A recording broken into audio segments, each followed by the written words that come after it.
Bonjour mes abonnés, j'espère que vous allez bien.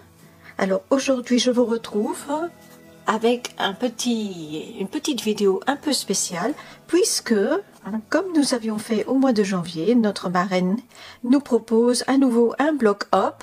Donc c'est-à-dire que je vous invite à la fin de cette vidéo à aller voir en barre d'infos en dessous l'article du blog, puisque vous aurez la possibilité, comme à chaque fois que nous faisons un blog hop, de passer d'un blog à l'autre et d'aller voir des vidéos et des idées créatives de mes collègues ainsi que de moi-même. Alors cette fois-ci, notre marraine Sophie nous a concocté une petite surprise. Elle nous a dit, bon ben là, vous avez au catalogue la petite boîte. Ce sont ces petites boîtes-ci, voilà, qui viennent comme ceci, emballées comme ça, qui sont dans la première collection, qui s'appelle, attendez, là, je vous retrouve la page du catalogue, donc ici, vous avez ces boîtes, ici, je t'aimerai toujours, donc ça en page 11, voilà. Et donc, le défi de cette fois-ci, de ce blog hop, était pour nous, petit papier, de faire un tuto ou de faire une création avec ces petites boîtes. Voici la mienne. Je venais juste de recevoir mon colis de ce mois-ci et je venais de tomber sur ces superbes poinçons. Donc là, les poinçons vigne en floraison, que moi je trouve absolument fantastique.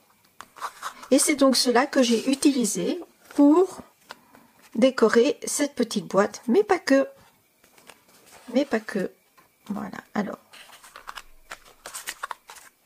si ce petit tuto rapide vous intéresse, je vais vous montrer comment on peut créer cette petite rose ici, très simplement, avec une perforatrice auquel peut-être vous n'auriez pas pensé pour créer la rose.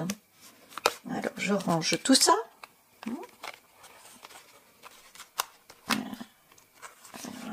Donc, ce set de poinçons vient avec les souhaits sous la vigne, qui peut être très pratique effectivement, puisque là on a des sentiments que tous les jours on peut avoir besoin. Merci sincèrement, bonjour, bon anniversaire, comme j'ai mis ici, et puis quelques feuillages et les fleurs qui viennent ici, qui peuvent être découpées avec le set de poinçons, donc bien pratique. Donc comme je vous disais, pour décorer cette boîte avec une petite rose, je vous propose de la fabriquer avec cette perforatrice, la perforatrice qui nous sert à faire des fraises, qui vient avec Parfum de fraise, qui est au catalogue jusqu'au mois de juin. Donc là, ça vous permet de faire ces découpes-ci, qui sont normalement pour la fraise, n'est-ce pas? Mais les petites découpes ainsi, voilà. Et nous allons les utiliser pour créer la fleur. Et je vous propose cette fois-ci de travailler en mystérieuse brume. Alors vous allez me dire, mais Katia, c'est rose ta boîte, donc pourquoi du bleu? Parce que tout simplement, j'ai le souvenir d'une petite boîte dans ce style-là, chez mes parents, qui était une petite boîte en biscuit, si mes souvenirs sont bons. Le biscuit, c'est une sorte de porcelaine, et c'était très joli, c'était un bleu un peu gris, pas un bleu ciel, mais un bleu un peu gris. Et donc je me suis dit, pourquoi pas créer cette petite boîte justement avec ça. Alors pour créer la petite rose, j'utilise, si ça peut vous être utile, donc là je la découpe, c'est déjà fait, un outil qui est celui-ci, qu'on trouve sur le net, il n'y a pas de souci. Et on va venir avec cet outil on va venir doubler, plier notre fleur petit à petit et lui donner les formes aux pétales tout doucement comme ceci. Voilà. Voilà. Vous voyez là la fraise à l'envers, hein, et cela vous donne la forme tout doucement des pétales. Faites attention de ne pas marquer le pli. Donc si vous marquez le pli, c'est pas grave parce que en pinçant bien avec cet outil, vous avez la possibilité de remettre le papier en place, hein. Voilà. Et donc je vous montre, il va vous falloir comme pièce ceci et ici, ah, je me disais où est-ce que je l'ai mis, et un simple cure-dent. Pourquoi un simple cure-dent? Parce que la première chose que vous allez devoir faire, c'est le centre de la fleur, et pour ça il va vous falloir beaucoup tourner votre pétale afin de l'enrouler autour de votre cure-dent. Une fois que vous aurez bien tourné, vous viendrez tout simplement l'enrouler autour de votre cure-dent, comme ceci, toujours en essayant de suivre le mouvement. Alors, le papier que j'ai utilisé ici est un papier que il n'est pas prévu normalement pour cela dans notre catalogue, puisque c'est le papier nacré, papier spécialité nacré, que vous retrouvez dans la collection pour la mer, sable et mer. Donc là, vous voyez, j'enroule, mais pas complètement. Et à l'aide d'un pistolet à colle, je vais venir glisser un petit peu de colle ici à l'intérieur. Voilà. Pas besoin d'en mettre des tonnes. Et je vais venir placer mon cure-dent à l'intérieur. Et ainsi de suite, je vais venir construire tout autour ma rose. Voilà, la première pétale. La deuxième pétale, on va aussi la rouler, mais un petit peu moins. Pareil. Voilà, on travaille son papier avant de le plier. Voilà. Les autres pétales, je mettrai un petit peu de couleur, mais beaucoup moins parce que des roses bleues, on n'en a pas énormément dans la nature, hein, quand même. Donc, je mettrai un petit peu moins de couleur que là. Alors ici, bien entendu, j'ai tout simplement, à l'aide d'un doigt mousse, hein, comme celui-ci, voilà, à l'aide d'un doigt mousse, là, j'en ai un qui est prêt pour cette couleur-ci. Je suis tout simplement venue mettre de la couleur sur ce papier nacré. Voilà, donc c'est tout. C'est extrêmement simple. Comme vous. Je vous reprends ici, car effectivement la caméra s'est arrêtée, mais vous voyez, j'ai construit ma rose, j'ai mis en couleur les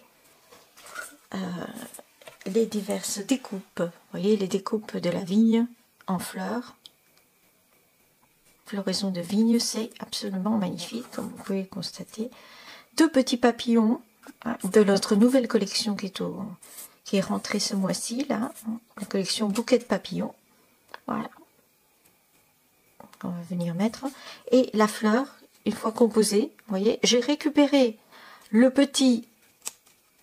petite queue que l'on a pour les fraises, et je suis venue les mettre. Et regardez, quand on la tourne et qu'on la met comme ceci, on a vraiment l'impression d'avoir la partie des fraises, hein, et on peut tourner la partie des fraises, des roses, pardon, en dessous. Bien sûr, je ne sais pas vous, mais moi, je m'en mets toujours plein les doigts, surtout le bleu. Pourquoi le bleu, je ne sais pas. Bon, voilà. Donc là, nous allons positionner notre fleur ainsi, voilà, et on va construire tout autour de notre fleur ensuite le décor que vous avez sur cette boîte-ci. Voilà. Alors ça, c'est pour après. Concernant notre boîte maintenant, notre boîte, hein, elles sont livrées toutes blanches. Et nous, ce que l'on veut, je déplace ceci ici, plutôt ça ici. Voilà. Nous, ce que l'on veut, bien entendu, c'est qu'elles soient en couleur. Le problème, c'est que ces boîtes sont un petit peu lisses. Donc, pour avoir de la couleur, parce que comme vous constatez sur celle-ci, eh ben, elles sont mises en couleur. Hein, et pour avoir cette couleur à l'intérieur, j'ai glissé donc ici du papier. Voilà, de la première collection, hein, qui est au catalogue aussi dans les premières pages. Hein, j'ai oublié le nom. Oh là là.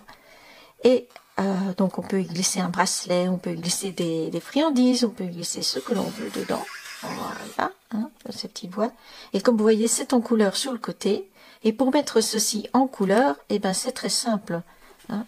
On va venir ici avec soit une petite brossette comme celle-ci, soit cet outil-ci qui nous servait dans le temps à faire hein, donc nos dégradés. Et on va venir monter notre boîte et ensuite, une fois qu'elle sera montée, pour la monter c'est extrêmement simple, hein. On va vous expliquer comment monter ces petites boîtes rapides. Hein. Voilà. Pour celles qui ne savent pas, quand même, je montre. Voilà, on plie.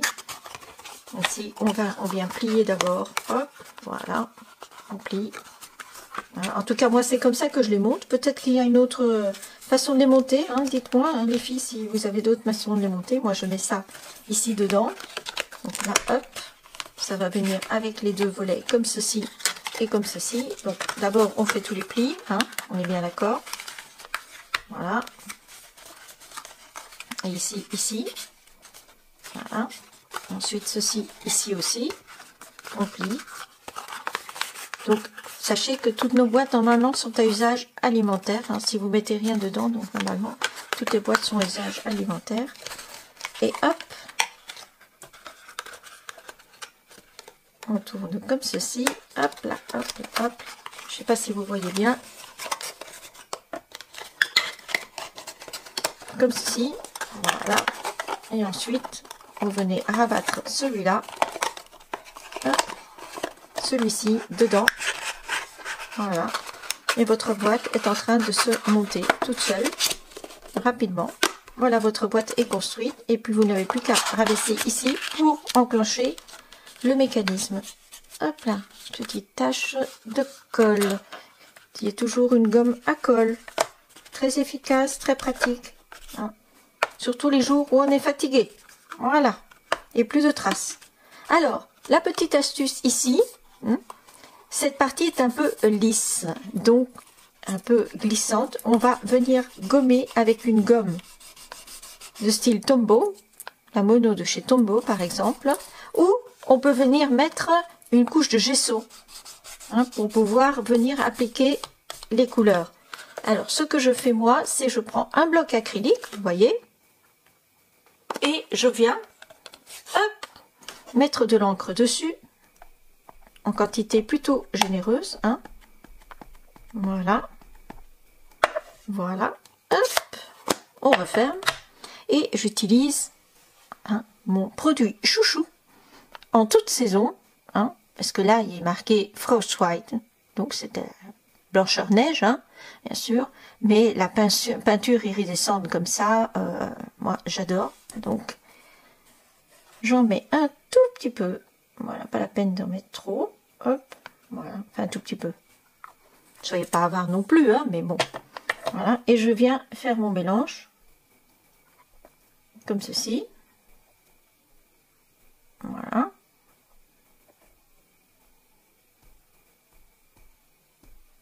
Et avec ce mélange, je viens tapoter mes côtés, comme ceci, tout simplement. Voilà. Vous voyez, c'est pas bien compliqué, on est tapoté. Et une fois que ça sèche un petit peu, vous revenez tapoter. Et vous avez donc votre côté qui est après en couleur. Voilà. Vous voyez. Prenez votre couleur et vous venez tapoter. Comme c'est de la peinture acrylique, vous fermez bien les côtés. Voilà. Et vous venez tapoter votre couleur dessus. Ça vous donnera un effet. Et comme nous allons venir mettre le décor dessus, voilà, et c'est à jouer avec votre couvercle. Vous voyez, comme ceci. Hop. Et de l'autre côté, vous faites pareil. Vous cherchez bien votre couleur. N'entendez pas trop parce que ça sèche assez vite. Et vous venez remplir, voilà, votre... Vous voyez comme ça sèche vite. J'en ai presque plus. Voilà. Normalement avec une goutte, j'ai pu faire le rose. Donc je devrais pouvoir, tant bien que mal, arriver à terminer ce côté-ci aussi. Voilà. N'hésitez pas à revenir tapoter dessus pour que ce soit le plus uniforme possible. Alors, faites attention parce que l'autre côté est en train de sécher. Et tout simplement, vous venez mettre en couleur comme ça. Ça reste quand même assez délicat, surtout si vous n'avez pas préparé la base. Hein. Donc, préparez bien votre base. Voilà. Il est inutile de faire les côtés parce que vous avez la glisse, vous allez avoir la possibilité, pardon, ça va rentrer dans la boîte. Hein. Donc, si vous mettez des choses dessus, ça risque de ne plus coulisser correctement. C'est pour ça que c'est bien lisse. Hein. Donc, n'hésitez pas. Voilà. Hop. Je m'arrête là pour ce côté-ci aussi. Voilà, les deux côtés sont prêts. Vous laissez sécher. Hein, et ensuite, on passe au montage de la boîte. Ah, je vous reprends de suite. Voilà, donc la boîte est entièrement décorée. Je vous conseille de prendre donc du scotch double face en feuille, donc celui-ci, pour faire ce genre de boîte, parce que vous allez devoir coller tous les côtés de la boîte, hein, et c'est à la colle, c'est un petit peu fastidieux. N'empêche qu'à certains endroits, vous devrez quand même mettre un petit peu de colle, parce que là où nous avons mis la peinture, ça ne tient pas tout à fait, et il faut revenir et recoller régulièrement et venir tenir votre boîte de façon à ce que tout soit bien rentré. Donc ce sont ces feuilles-ci que nous avons au catalogue général, les feuilles adhésives. Hein, donc n'hésitez pas à en prendre si vous voulez coller des coupes ajourées comme celle-ci, avec beaucoup de détails et beaucoup d'ouvrages. Ça vous facilitera la vie, croyez-moi. Voilà, alors ça, ensuite, ça c'était pour la petite aparté. Donc ici, ensuite nous avons l'étiquette avec le message. Et pour l'étiquette, je vous conseille très très vivement de embosser votre sentiment. Donc là, vous voyez, j'encre d'abord les bords de mon étiquette, puis je vais aller la mettre dans le Stamparatus, la passer, donc la presse à tampon, la passer une première fois avec du Mystérieuse Brume et revenir ensuite, comme ici, avec donc de la Versamark, hein, ici, et de la poudre à embosser transparente sur le même sentiment. Ça vous permettra que ceci ne s'efface pas, hein, avec le temps. Voilà. Hop, ça c'est fait. La fleur est faite. Il n'y a plus qu'à faire la déco. Je vous reprends de suite avec ça. Et voici les deux boîtes terminées. Une en Mystérieuse Brume et une en Rose Rococo. Oula, excusez-moi. Je recommence. Pour celle-ci, la couleur Rose Rococo, comme vous le savez très bien, hein, est amenée à sortir du catalogue à mon grand désespoir. À partir du 1er mai, elle n'y sera plus. Donc, pensez à vous la procurer si cette couleur vous plaît ou si vous êtes une fan de rose comme moi. Ou pensez à prendre les recherches si vous avez déjà la l'encreur. Voilà. J'espère que ce petit tuto, cette petite présentation des boîtes que nous avons dans le catalogue et cette petite mise en décoration vous aura plu. N'hésitez pas, si c'est le cas, à mettre un petit pouce en l'air, ça fait toujours très plaisir. Merci à ceux qui sont encore abonnés à ma chaîne, ceux qui continuent à arriver sur ma chaîne, c'est super sympa de votre part de vous abonner. Donc n'hésitez pas à cliquer, à mettre un pouce si ça vous a plu et à cliquer sur le bouton de vous abonner, la petite cloche et à l'activer. Sur ce, je vous dis à très bientôt, à la semaine prochaine pour un autre petit tuto. Bis!